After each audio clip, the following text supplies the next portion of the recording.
Do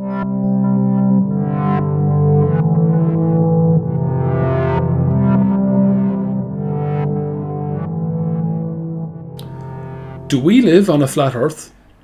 The answer is no. And today I want to talk about one of the very first and oldest experiments that proves this. Eratosthenes was a Greek living in Egypt, in Alexandria, about 2,000 years ago. And he worked in the Great Library of Alexandria. And in the library one day he found a scroll that talked about a city to the south called Syene, where on the shortest day of the year, the 21st of June, at 12 noon, there were no shadows anywhere in the city. If you held a stick in the ground, it didn't cast a shadow. Any of the columns or monuments in the city, they didn't cast any shadows because the sun was so directly overhead the city. And Eratosthenes wondered, did the same happen in Alexandria on the 21st of June? So the following June, on the 21st at 12 noon, he walked around and noticed there were shadows. There were shadows from sticks, there were shadows from monuments, there were shadows from buildings in the city. But how could this be? How could there be shadows in Alexandria, but no shadows in Syene? This is a map of ancient Egypt, showing the Mediterranean Sea, the River Nile, Cairo, which is the current capital, and the city of Alexandria on the coast, and Syene in the south. Now, Eratosthenes didn't even have a map as good as this. He didn't know the distance between Alexandria and Syene. But in both cities, they had wonderful monuments. So I'm going to build some nice columns on each of these cities. So now that I've built a column in Alexandria and Syene, let's go out into the sunshine and try and figure this out. Now, I'm outside in the sunshine. I'm holding my map perfectly flat, and I've angled it so that the column is directly pointing at the sun, so there's no shadow at the column in Alexandria. And if I look at the city of Syene on my map, again holding it perfectly flat, it's pointing directly at the sun and there's no shadow cast by my column. And this all makes sense if the earth is perfectly flat, just like my map is. There's no shadows at either column because the sun is directly overhead. But if I angle my map to the sun, look, both columns are showing shadows at an angle and they're about the same. And again, this makes sense as long as the earth is flat, just like my map. But watch what happens when I bend the map in just the right way. Now the column in Syene is pointing directly at the sun and doesn't cast a shadow, but the column in Alexandria casts a long shadow. This is exactly the same as Eratosthenes saw. The records of the no shadows in Syene on the shortest day of the year and shadows being cast in Alexandria on the same day can only make sense if the earth is a curved surface, just like the curved surface of my map. Eratosthenes was not the first person to suggest the earth was a sphere. Pythagoras had suggested it as well, but he had no proof.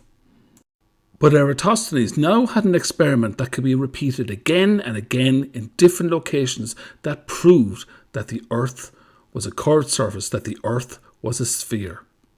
He also very cleverly measured the length of the shadows that he saw in Alexandria, and he was able to work out that the sun must be hitting the top of the column at an angle of about 7 degrees. Now, the earth is so far away from the sun that all the rays of light coming from the sun are coming parallel. So the ones hitting the column in Syene were hitting it parallel to the column. So it cast no shadow. It was at 0 degrees. But the rays of light hitting the column in Alexandria were hitting it at an angle of about 7 degrees and causing a shadow. By measuring the length of the shadow on the ground and knowing the height of the column, he was able to work out the angle as 7 degrees. We know that a circle has 360 degrees, and Eratosthenes had figured out there was 7 degrees of difference between Alexandria and Syene. So what fraction of 360 degrees was that 7 degrees? So how many times can 7 degrees divide into 360 degrees? So say, for example, if I had a cake and I wanted to cut it into slices that were 7 degrees, how many slices of cake would I get? Well, 7 divided into 360 gives an answer of 51. There's a remainder of 3, but 51 is a reasonable number. So if I cut a cake or a pizza and each slice is 7 degrees, I'm going to get 51 slices.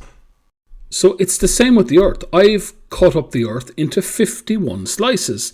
But how big is each one of those slices? And can I figure it out?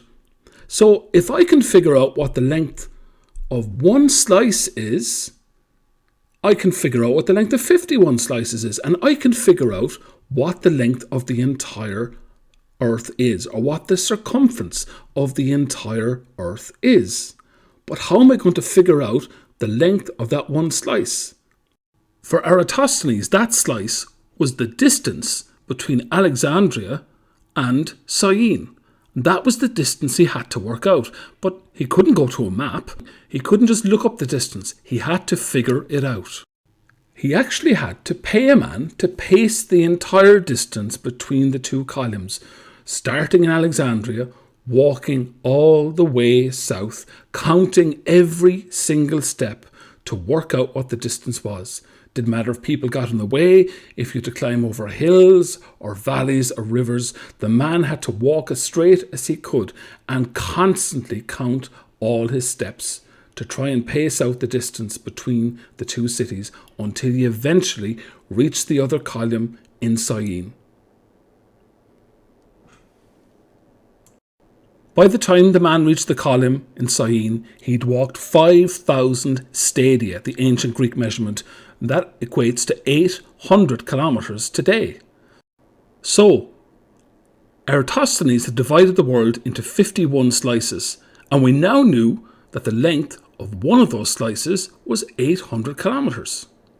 So it was simply a matter then of multiplying 800 kilometres, the length of one slice, by 51 slices to see what the length of the entire earth, or the circumference of the entire earth, was.